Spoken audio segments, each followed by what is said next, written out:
Assalamualaikum warahmatullahi wabarakatuh. Yang terhormat Ibu Dosen Manajemen Pendidikan Nasional, Ibu Dr. Titik Haryati MSI.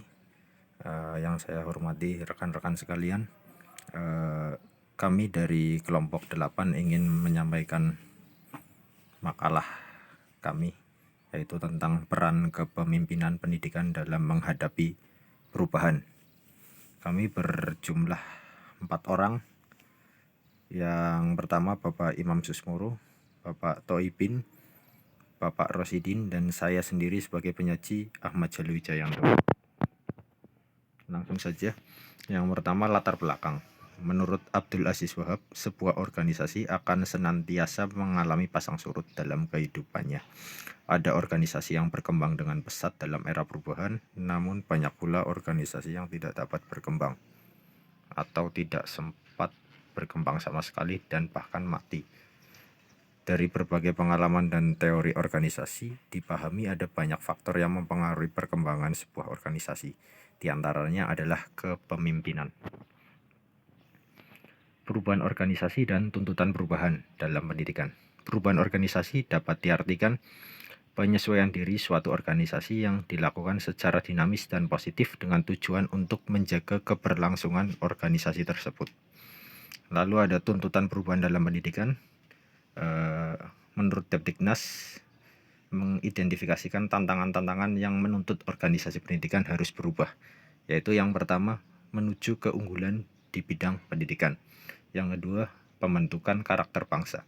Yang ketiga, penguasaan ilmu pengetahuan dan teknologi. Yang keempat, perlu memperkokoh integrasi bangsa. Dan yang terakhir adalah menuju sistem pembelajaran dan penilaian yang efektif. Lalu ada sumber, jenis, dan tipologi perubahan organisasi pendidikan. Yang pertama, sumber perubahan. Sumber-sumber pendorong perubahan yakni yang pertama lingkungan. Perubahan organisasi seringkali dipengaruhi oleh perubahan lingkungannya. Lingkungan umum organisasi meliputi faktor-faktor teknologi, ekonomi, hukum, politik, dan kebudayaan. Lalu ada sasaran dan nilai. Dorongan lain perubahan datang dari modifikasi sasaran organisasi. Perubahan nilai juga penting karena menyebabkan perubahan sasaran. Lalu ada teknik. Sistem teknik jelas merupakan suatu sumber perubahan organisasi. Perubahan teknik ini meliputi bentuk dan fungsi suatu produk atau jasa, di samping proses transformasi yang dipakai oleh organisasi itu. Lalu ada struktur. Sumber lain perubahan organisasi adalah sistem struktur. Perubahan-perubahan ini jelas berkaitan dengan perubahan-perubahan dalam sistem berbagai subsistem yang lain. Lalu ada manajerial. Dalam perubahan perencanaan dan pengawasan, peran manajerial adalah mempertahankan keseimbangan yang dinamis antara kebutuhan akan stabilitas dan kontinuitas organisasi dengan kebutuhan akan adaptasi dan inovasi. Ada lagi jenis perubahan organisasi pendidikan. Ada 3 jenis menurut Grudi. Yang pertama, smooth incremental change, di mana perubahan terjadi secara lambat, sistematis, dan dapat diprediksi. Lalu ada bumpy incremental change. Perubahan ini dicirikan sebagai periode relatif tenang yang sekali-kali di sela percepatan gerak perubahan. Pemicu perubahan jenis ini selain mencakup perubahan lingkungan organisasi juga bisa bersumber dari perubahan internal seperti peningkatan efisiensi dan perbaikan metode kerja. Lalu ada discontinuous change. Perubahan ini ditandai dengan pergeseran-pergeseran cepat atas strategi, struktur, atau budaya, atau ketiganya sekaligus. Lalu ada tipologi perubahan organisasi. Yang pertama adalah organisasi melakukan perubahan operasional. Perubahan operasional ini memiliki dampak pada perubahan sistem operasionalisasi. Lalu yang kedua adalah perubahan strategis. Perubahan strategis ini memerlukan koordinasi yang terintegrasi dari seluruh komponen yang ada di dalam organisasi tersebut. Ya, manajemen perubahan dalam lingkungan pendidikan. Di sini ada yang pertama adalah kekuasaan. Penerapan kekuasaan untuk membawa perubahan memberikan implikasi atas penggunaan paksaan. Dengan menggunakan kekuasaan, seorang manajer dapat memaksa non-manajer atau anggota guna mengubah arah seperti yang diinginkan oleh manajer tersebut.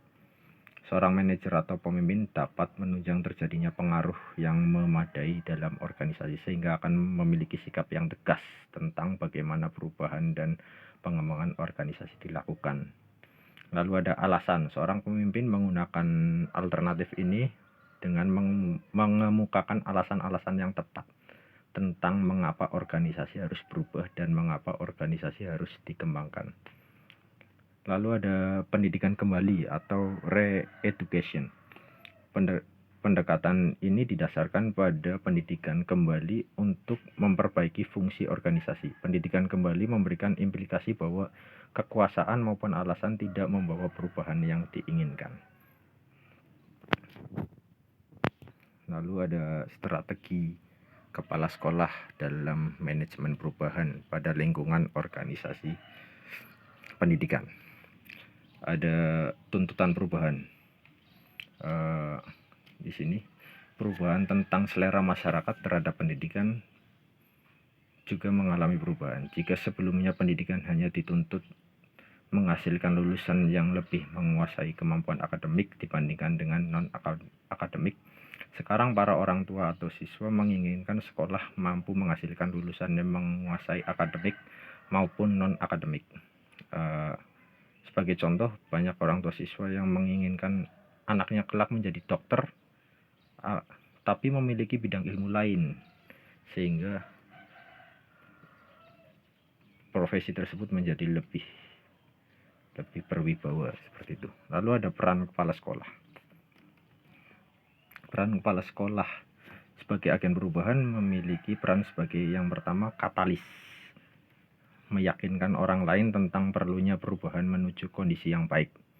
Lalu ada solution giver, berperan untuk meningkatkan akan tujuan akhir dari perubahan yang dilaksanakan. Dalam hal ini yaitu metode dan strategi boleh berubah, akan tetapi tujuan akhir harus tetap dipertahankan. Lalu ada visioner. Kepala sekolah dalam melakukan perubahan selalu berfokus pada visi.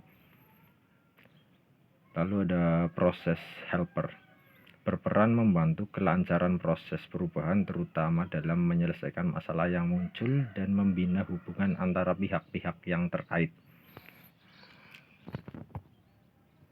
Ya, kiranya itu yang dapat kami sampaikan dari kelompok 8.